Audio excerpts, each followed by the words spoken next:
एक बार एक प्रतापी राजा के पास किसी ने बाज के 2 बच्चे उपहार में दिए। राजा ने उन बच्चों को पालने के लिए एक अनुभवी प्रशिक्षक को सौंप दिया। कुछ महीनों बाद राजा ने बाज की प्रगति देखने का फैसला किया।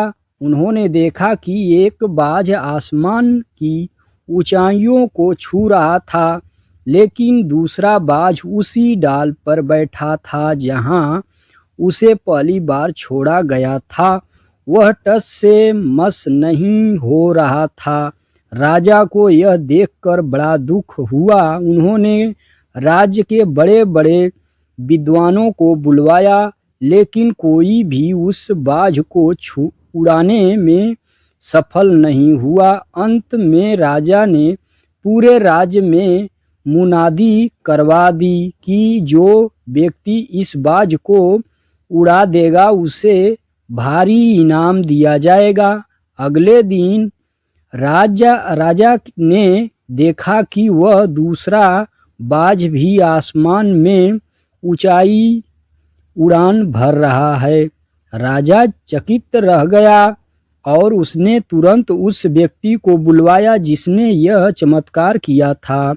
वह व्यक्ति एक साधारण किसान था।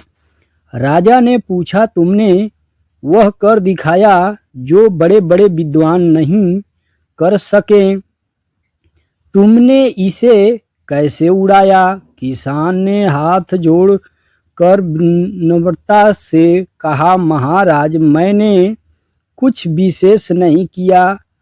मैंने बस उस डाल को काट दिया जिस पर बैठने का उसे अभ्यास हो गया था। जब बाज के पास बैठने का कोई सहारा नहीं रहा तो मजबूरी में उसने अपने पंख फैलाए और उसे एहसास हुआ कि वह उड़ने के लिए ही बना है।